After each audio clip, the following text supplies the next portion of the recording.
अस्सलाम वालेकुम वरहमतुल्लाहि वबरकातुहू। अऊज़ु बिल्लाहि मिनश्शैतानिर्रजीम। बिस्मिल्लाहिर्रहमानिर्रहीम।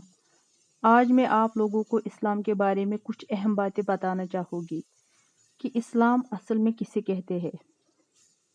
इस्लाम के मानी सलामती की है, यानी पीस, हर तरफ अमन और खैर ख्वाही फैलाना, किसी को दुख न देना, किसी को तकलीफ न पहुँचाना, किसी का हक न खाना, हर किसी के साथ अच्छा सलूक करना, इसको कहते हैं इस्लाम।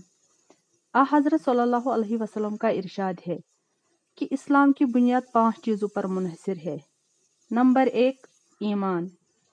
ईमान ये है कि गवाही दो कि अल्लाह के सिवा कोई माबूद नहीं और मोहम्मद सल्लल्लाहु अलैहि वसल्लम अल्लाह के रसूल और बंदे हैं, यानी अल्लाह के साथ इबादत में किसी को शरीक नहीं ठहराना और उसके अलावा किसी के सामने ना ही झुकना चाहिए और ना ही उसके अलावा किसी को हाजत रवा समझना चाहिए।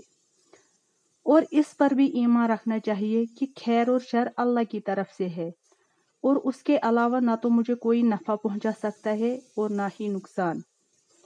अल्लाह ताला ने जो कुछ मेरे मुकद्दर में लिखा होगा वो मुझे मिलकर रहेगा। इसे कहते हैं पुख्ता ईमान, जो हर मुसलमान के लिए सबसे अहम है। नंबर 2, नमाज अदा करना। नमाज हर मुसलमान पर फर्ज है। नमाज इंसान को गुनाहों से परहेज करना सिखाती है, क्योंकि उससे 5 वक्त अल्लाह के सामने पेश होना पड़ता है। उसे पता होता है कि उसकी नमाज तब कबूल होगी जब वो अच्छी अमल और अच्छे काम का मालिक होगा। नमाज इंसान को वक्त का पाबंद बनाना सिखाती है और साफ बदन और साफ दिल रखना सिखाती है। नमाज चेहरे को नूर और दिल को तक़वियत बख्शती है। नमाज शैतानी कामों से दूर ले जाती है और अच्छे बनने की तरगीब देती है। सच्चे नमाजी वो होते हैं जो अच्छे इखलाक और अच्छे किरदार के मालिक हो और जो हर किसी के काम आते हैं बिना किसी लालच के। उसी को कहते हैं सच्चा मुसलमान। नंबर 3, रमज़ान के रोज़े। रमज़ान के रोज़े इंसान को अपने नफ्स पर, अपनी ज़ुबान पर और अपनी ख्वाहिशों पर कंट्रोल करना सिखाती है।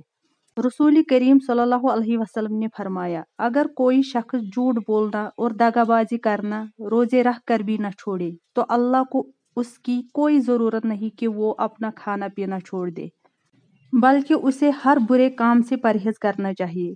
रोज़ा गुनाहों की एक डाल है। रोज़ादार न फहश बातें करे न जहालत करे।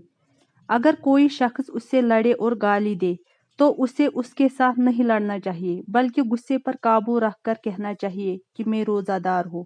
इससे कहते हैं सच्चा मुसलमान और इससे कहते हैं इस्लाम।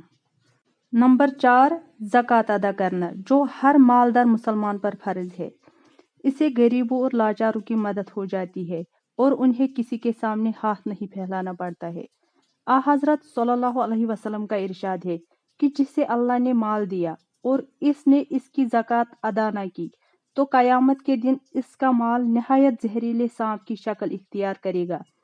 फिर वो सांप इसके दोनों जबड़ों से इसे पकड़ेगा और कहेगा कि मैं तेरा माल और खजाना हूँ जिसकी तुमने ज़कात न दी और गरीबों का हक खाया। इसलिए हर मालदार इंसान पर फर्ज है कि वो अपने माल की ज़कात दे ताकि गरीबों की हाजत रवा हो जाए और वो बेबसी और लाचारी का शिकार न हो जाए। नंबर 5, हज करना। अगर माली हैसियत हो तो बैतुल्लाह का हज करना ज़रूरी है। इससे कहते हैं इस्लाम। इस्लाम दिखावे का नाम नहीं है। इस्लाम दाढ़ी और टोपी का नाम नहीं है। इस्लाम कुर्ते और पाजामे का नाम नहीं है, बल्कि इस्लाम ईमानदारी का नाम है। इस्लाम सच बोलने का नाम है। इस्लाम वक्त की पाबंदी का नाम है। इस्लाम वादा पूरा करने का नाम है। इस्लाम अमानतदारी का नाम है। इस्लाम अच्छे और बुरे में तमीज़ करने का नाम है। हज़रत सल्लल्लाहु अलैहि वसल्लम का इरशाद है कि सच्चा मुसलमान वो है जिसकी ज़ुबान और हाथ से दूसरा इंसान महफूज रहे। एक सच्चे मुसलमान के किरदार और इखलाक ऐसे होने चाहिए कि दूसरा उन्हें देखकर मुतासिर हो जाए। जुबान से कह भी दिया ला इलाह तो क्या हासिल, जुबान से कह भी दिया ला इलाह तो क्या हासिल, दिलो निगाह मुसलमान नहीं तो कुछ भी नहीं।